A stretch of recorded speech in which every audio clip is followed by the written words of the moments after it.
Primeira Jornada. Salve, salve! Sejam todos muito bem-vindos a mais um episódio do Primeira Jornada, um programa papo reto feito pela SPM que te ajuda a escolher uma carreira e refletir sobre o seu futuro profissional. Eu sou a Zá Coelho e tô aqui para te acompanhar na descoberta desse universo de possibilidades e caminhos do mercado de trabalho. Um passo muito importante para buscar essa colocação e ingressar em qualquer mercado é montar um bom currículo, né, gente? Mas isso chega a ser um pesadelo para muita gente. As dúvidas são muitas. Por onde eu devo começar a montar um currículo? Que informações são importantes? Qual a maneira de escrever? Existe um roteiro? Preciso variar informações de acordo com a empresa que está recrutando? E se eu não tiver experiências anteriores, o que eu coloco no currículo?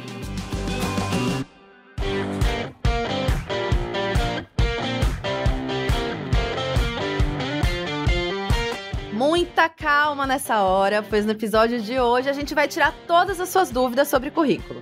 E para nos ajudar nessa tarefa, eu recebo mais uma vez por aqui a Adriana Gomes, coordenadora nacional da área de carreira e mercado da SPM. Mais uma vez, Adriana, seja muito bem-vinda. É sempre um prazer estar aqui com vocês, passando essas dicas, papo reto, para quem quer saber sobre esses temas super importantes para a gestão de carreiras. Vamos embora. Bora! E esse tema é um tema que, assim, dá pavor mesmo para as pessoas que estão começando a entrar no mercado de trabalho, né? O currículo, o famoso currículo. Então, vamos começar. O que a gente precisa realmente entender sobre a funcionalidade do currículo? Para que ele serve? Bom, o currículo é um documento formal. O nome dele é Curriculum Vitae, que é a história da vida, como a tua vida transcorreu. E hoje a gente só fala CV, mas o objetivo dele, que é um documento formal, é compartilhar com os empregadores, o futuro empregador, quais são as suas qualificações para ocupar uma determinada posição em uma empresa. Então, ele é um documento formal, ele tem esse papel importante de chegar na frente do candidato, para que as pessoas tenham as informações mais importantes para tomar a decisão de chamá-lo para uma entrevista. Primeira informação que vão ter sobre aquela pessoa, né? Então, isso é super importante. Pensando nessa informação, nesse primeiro contato, quais que você diria, Adriana, que são os pontos mais importantes de um currículo? Aqueles que, assim, são vistos mesmo, valorizados pelos recrutadores e pelas empresas. Eu costumo usar uma síntese de qualificações, né? É um resumo do que você tem de melhor para oferecer para esse futuro empregador. Então, se você puder ser bastante objetivo, colocar em alguns tópicos as suas qualificações, a sua experiência, os conhecimentos que você tem, enfim. Se a gente pensa em competências, a gente está falando em conhecimentos, habilidades e atitudes. Então, descrever em tópicos bastante objetivos, sem erros de português, o que você tem de melhor para oferecer para aquele futuro empregador. E aí, se de repente eu tenho pouca, que é o caso, né, de quem está começando, né? Tenho pouca ou nenhuma experiência profissional. O que dá para colocar, dá para preencher o currículo como, para deixar ele mais atraente? Então, a gente está falando de experiência, não necessariamente experiência profissional. O jovem, como ele é muito inexperiente em relação até à autopercepção, autoconhecimento, ou informações sobre o mercado, ele acha que ele não tem nada para oferecer. Mas aquele tempo todo que ele investiu numa faculdade, nos estudos, participou de alguma entidade estudantil, fez parte, de trabalhos acadêmicos, tudo isso conta como informações importantes para esse futuro empregador, porque ele não está buscando alguém com experiência profissional anterior, né? Principalmente quando se candidata aí para uma vaga de estágio. Exato, é o começo, né? É o começo. Então tem muita gente que satiriza que as empresas buscam pessoas para estágio com 5 anos de experiência. Pois é. É uma bobagem, né? Não dá para ter 5 anos de experiência. Exato. E hoje os processos seletivos, da maioria das empresas mudou bastante. Então muitas empresas hoje fazem a seleção de currículos às cegas. Então não levam muito em consideração a idade, a faculdade.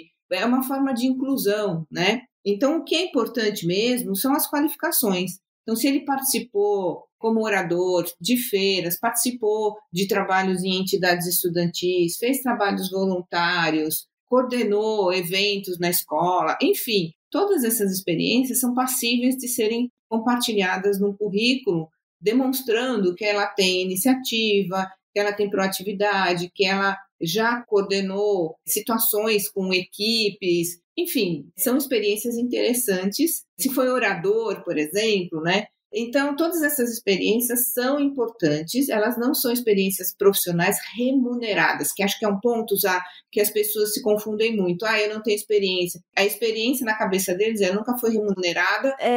Associa muito com isso. Né? Mas não quer dizer que essa pessoa não tem experiência nenhuma, muito pelo contrário, né? Então, se ele foi coordenador de turma, ele foi monitor, ele foi, enfim, uma série de experiências que ele teve ao longo da vida podem ser interessantes para esse futuro empregador.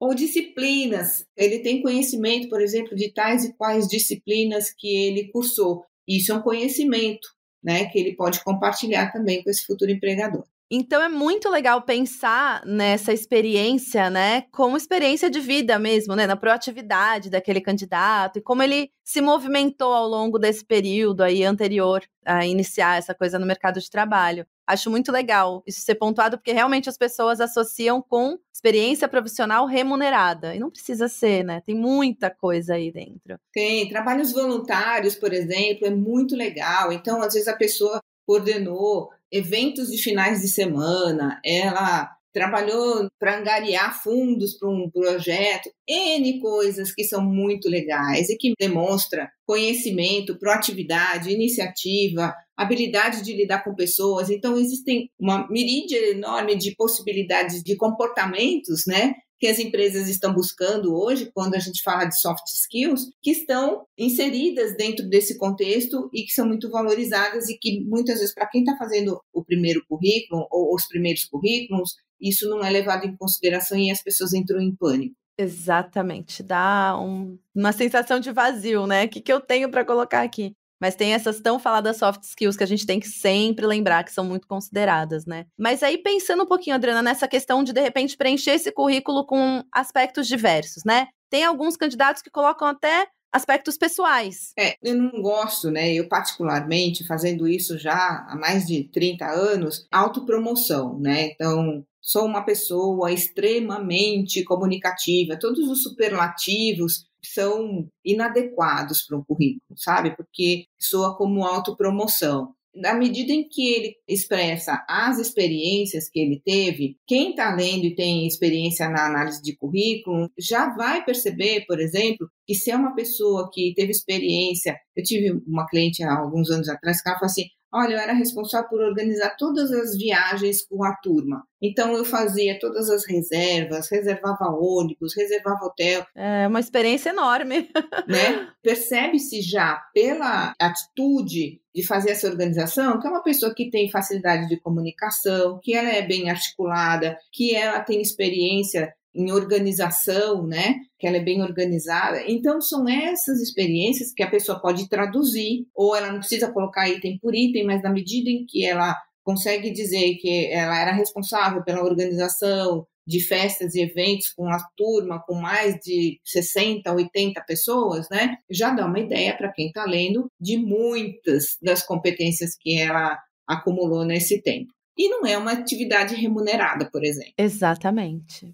Mas é muito considerada. Tem alguma plataforma, Adriana, que a gente pode passar aqui para quem está ouvindo a gente para montar o currículo? Onde é possível montar? Tem algum modelinho já em algum lugar? Várias empresas, eu não vou te dar nomes agora porque eu não lembro exatamente, mas se você colocar no Google, né, modelos de currículo, lá eles vão ter vários modelos de currículo. O que eu sugiro? Que ele seja muito limpo, muito objetivo, que não tenha muito enfeite, né, e que conste palavras-chave que são importantes para esse futuro empregador. Quando se elabora um currículo, para começar, é importante que se tenha uma ideia mínima do que o mercado está pedindo para um estagiário, por exemplo. Então, vá ler algumas vagas de estagiário para ver o que as empresas estão pedindo. Por quê? Porque muitos currículos hoje eles são selecionados por robôs, por inteligência artificial. Então, é importante que ele use também alguns termos que sejam os mais comuns nas descrições das vagas. Isso é importante. Isso é uma dica importantíssima mesmo. Você pegar as palavras-chave, buscar o que as vagas estão solicitando para você se encaixar dentro disso, né? Uhum. Uma pergunta aqui que surgiu, enfim, eu tô pensando aqui um pouco em mim. Se a sua profissão for um pouco mais artística, né? Se de repente, sei lá, você trabalha ou tem uma experiência que tá mais voltada para o lado artístico, como colocar isso no currículo, seu portfólio? Enfim. Eu tô vendo ali umas guitarras, uns violões Sim. e tal, então é música, né? Eu sou encantada com música. Mas tem outras profissões, como, por exemplo, design ou arquitetura, que eu oriento que você faça um portfólio digital, né? Que você possa colocar, compartilhar um lugar, né? Onde coloque um link para que a pessoa possa acessar as suas produções, sejam produções musicais, sejam o seu portfólio, né, de design, ou seus projetos de arquitetura. Inclusive, é legal para você ter esse documento, né, que é um repositório, e ao longo dos anos você vai vendo a sua própria evolução. É muito bacana isso. Eu gosto bastante de ver de onde veio, para onde foi. Isso é muito bonito até, né, ao longo da carreira. E você sabe que eu estou vendo muito, você fala na área musical, já. Eu adoro música. Eu acho que assim, acho que é Nietzsche que dizia: o que seria do mundo se não fosse a música, né? Você pode ter, a pessoa pode ter um Instagram também.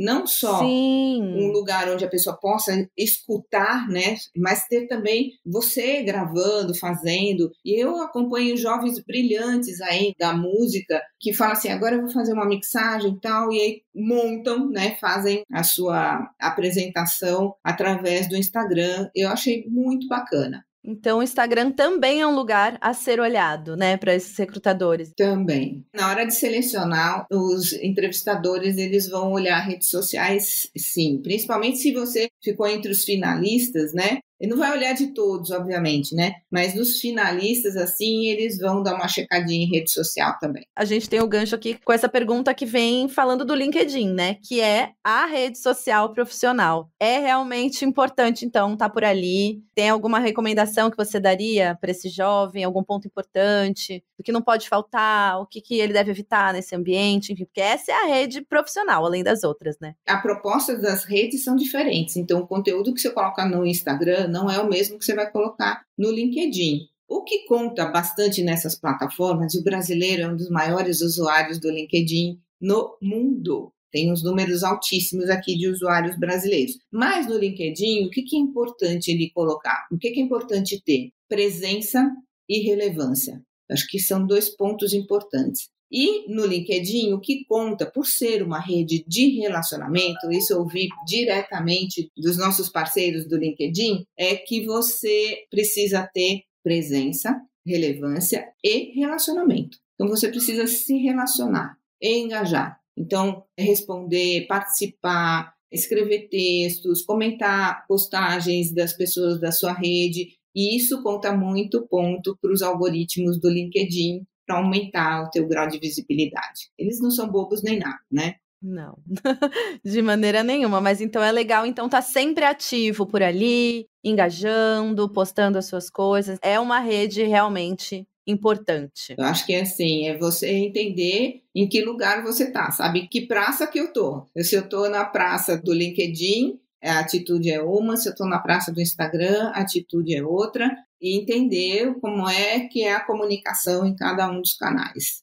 E agora, pensando assim, o que você pode dizer para esses jovens profissionais que estão angustiados, ansiosos, para ajudar um pouquinho a baixar esse nível de ansiedade nessa etapa, de montar esse currículo e começar a buscar uma oportunidade? O que você poderia falar, assim, no geralzão, para tranquilizar esse pessoal? Olha, o primeiro currículo nunca vai ser perfeito. Se você ficar esperando, né? Eu vou dizer que é quase igual a escrever o primeiro livro. Quando eu fui lançar meu primeiro livro, eu estava ansiosa, falei, não tá bom, não tá bom, não tá bom. E aí eu escutei o conselho de um escritor que falou assim, olha, o primeiro nunca vai ser perfeito, então você escreve o segundo. Se você achar que o segundo não tá bom, você faz o terceiro. E eu recomendo a mesma coisa para o currículo. Faça o primeiro. Não fique se comparando com o colega, não fique se comparando com currículos que tem no Instagram ou outras redes sociais, porque você é você. Você pode até ter alguma inspiração, mas assim, faz o primeiro. Se tiver feedback das entrevistas, revê. Se você tiver, né, como a SPM tem o centro de carreiras, né, a área de carreiras e mercado, você pode pedir orientação. Veja, tem muitos artigos também na internet que possa ajudar na elaboração de currículo e faça. e depois você vai melhorando, aprimorando, porque o currículo é um documento e esse documento precisa ser periodicamente revisto, atualizado. De tempos em tempos você adquire novas competências, você aprende coisas novas e isso precisa ser atualizado no currículo também. Depois de alguns anos você vai olhar e falar assim, essa experiência eu nem vou colocar porque já não faz mais sentido. Experiência de vida é mutável, né? E às vezes o que era super importante numa época já não é mais tanto, não reflete quem você é. É muito legal isso ser mutável, né? Mas tem que fazer. Acho que essa dica que você deixou aqui é importante. Faça, né? Só vá, que aí depois você vai aprimorando. Tem uma máxima que diz, tá com medo, vai com medo mesmo. Com o currículo é a mesma coisa. E depois vai ajustando. É isso mesmo, Adriana. Te agradeço demais pela sua participação mais uma vez aqui. É sempre muito gostoso bater papo com você. E acho que já deixou aqui o pessoal um pouquinho mais tranquilo com relação a esse assunto. Eu escutei até um ufa, né? Ufa.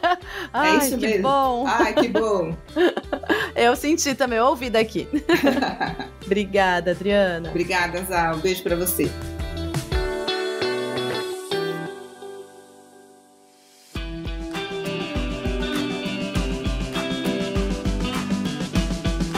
Vocês viram como é muito mais tranquilo do que parece? Eu tenho certeza de que depois desse papo com a Adriana Gomes, tá todo mundo pronto para montar um mega currículo. E assim a gente chega ao fim de mais um episódio do Primeira Jornada. Eu torço muito para que esse caminho que a gente está percorrendo junto seja cada vez mais interessante e útil para a sua jornada e seu futuro profissional. Primeira Jornada é produzido pelo Núcleo de Conteúdo da SPM em parceria com a Maremoto. Eu sou a Zá Coelho, host do programa, e trabalhei junto com essa equipe. Concepção, curadoria e produção executiva, Jorge Tarquini e Felipe Oliveira. Roteiro, Daniel Miller e Maíra Alfradique. Produção, Cecília Fernandes. Técnica de gravação, Andréa Xavier. Coordenação de produção, Danilo Santana Silva. Coordenação de roteiro, Amanda Mira. Coordenação de edição, Adriana Sanches. Coordenação geral Maremoto, Vinícius de Lima. Edição e sonorização, Luan Alencar. Valeu a companhia. Espero você no próximo episódio. Até mais. Fui! Este podcast foi editado pela Maremoto.